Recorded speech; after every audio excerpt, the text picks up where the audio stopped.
All right, well, as promised, we are now joined by Arizona Republican Senator John McCain. It is good to have you with us, Senator. Welcome. Thank you, Martha. You know, I just want to first get your thoughts on this oil spill issue, because it's out of control by all accounts, and now they're trying to make this top fit on it. The president's going to go back down there tomorrow is the latest word that we're getting. He's taken a lot of heat for how he's handled this and for the leadership in this. If you were in his shoes, which you very well might have been during this crisis, what would you have done? Well, I would have declared it a federal responsibility and taken over from a federal standpoint immediately.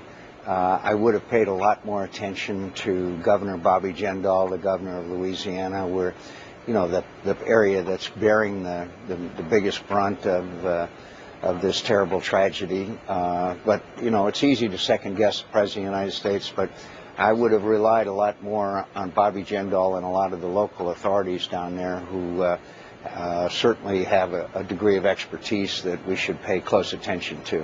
Do you think there's anything unfair about the criticism that he's getting on this, that there are limits to what the federal government should do, or do you think he could have done more?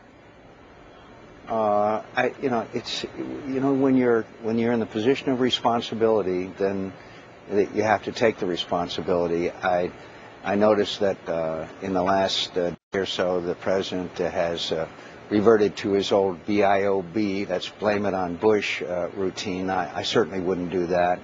But it is, you know, it's what Harry Truman said, the buck stops there. But at the same time, I want the president to succeed. We all want this terrible tragedy stopped, and we hope in that latest breaking news that you just announced that it's successful, and we're all behind that effort. Yeah, indeed we are. We certainly hope it works. I want to talk to you a little bit now about a big meeting that's going to happen today with the governor of your state, Governor Jan Brewer. She is going to sit down with the president. You've had somewhat testy discussions with him over what's going on in the Arizona border. What kind of, what do you think what's the response she's going to get from the president, would you expect today? Well, I hope that she gets a good response from the president. I'm glad he's meeting with her. I don't think he quite understands the situation on the border. This is the drug area where the most vicious of all the drug cartels, Sinaloa cartel, sends their drugs, billions and billions of dollars worth. It's spread all over the country. We're the second kidnapping capital of the world, behind Phoenix, Arizona, behind Mexico City. Our people in the southern part of our state do not have secure lives, and the fact is that the numbers are staggering.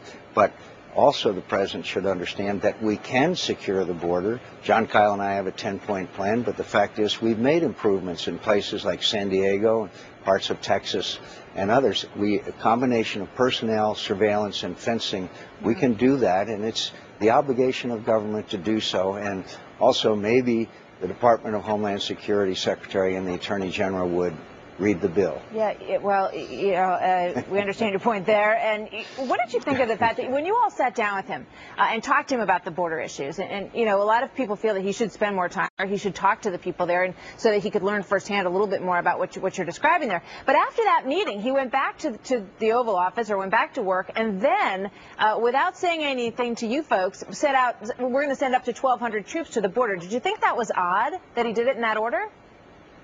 Well, I thought it was odd that he wouldn't mention it to us at a luncheon that was supposed to be an effort to improve bipartisanship in our work together. I thought that was rather odd. And by the way, we find out these are to go to desk jobs. We need the Guard military presence on the border. So it was a little odd. But the fact is that I don't think the president understands how serious this issue is and its effect on the entire country, not just Arizona, and that Arizona acted out of frustration over the federal government's failure to carry out its responsibilities to secure the border. Do you think that Governor Brewer can get more troops? I know you want 6,000. She said that's one of the main things she's going to ask for today. Think she can get it? I don't know. I hope so. I think that it's very clear that the majority of the American people in all the polls that I see support what we're trying to do here in Arizona, a secure border, an immigration law that's effective and fair. So I hope that the president will react and the administration will react to the overwhelming majority of the American people, including opposition to these boycotts, which are terribly harmful to many Hispanic citizens of our state. You know, you've been criticized in the past for the way that you have approached the immigration issue, the illegal immigration issue in Arizona. Open to a guest worker program, open to a path to citizenship. You know, is there anything looking back that you would change about the urgency that you had about what's going on your border? Well, I've said since 2007 that we need to secure the border first, as I have watched the escalation of the drug cartels, the violence. 22,000 Mexican citizens have been murdered in these drug cartels versus government versus drug cartels. This is a threat to the very existence of the government of Mexico. As I have watched the violence escalate, and there is no doubt about that violence escalating on the other side of the border and spilling over onto our side of the border as well, that the urgency of securing the border has increased, in my view, as well, as those circumstances have become more compelling than they were several years ago. You say the president doesn't understand what's going on down there. What did you think of the fact that he's, very willing to sit down with President Calderon, very willing to listen to his criticism of this Arizona law, and yet it took, a change in the schedule to agree to sit down and talk to the governor today?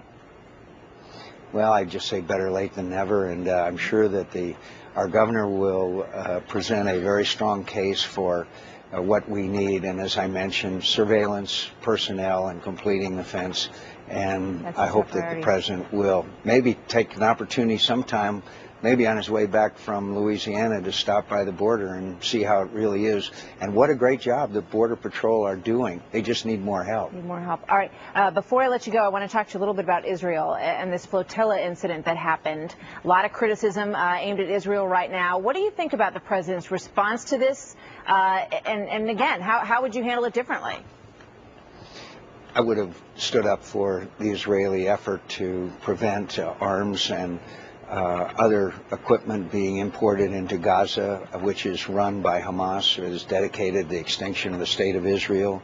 I think it would be really important that we understand that the Israelis offered to offload this equipment, inspect it, and unload it back on, making sure that it was for humanitarian purposes before it was moved in. I regret the death of any person, but the fact is Hamas is dedicated to the extinction of the state of Israel. I visited a town that was being shelled from Gaza back in 2008.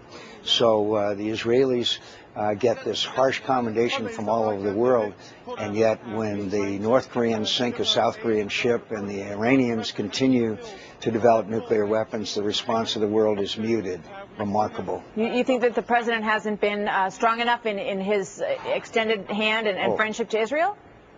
Oh, from the beginning, when he demanded a freeze on the settlements in Jerusalem, which is part of the capital of Israel, to this allowing resolutions to go through that condemn Israel, to look, we have not been standing up for the state of Israel the way we should, and we've been putting pressures on them which have caused the greatest deterioration in relations between the United States and Israel in the history of that country. All right, Senator John McCain in an election fight in Arizona right now with J.D. Hayworth in a nomination. We hope you'll come back and talk to us again before the election. Good to see you, sir. Thanks for having me on, Martha. All right, good to see you. Senator John McCain from Arizona.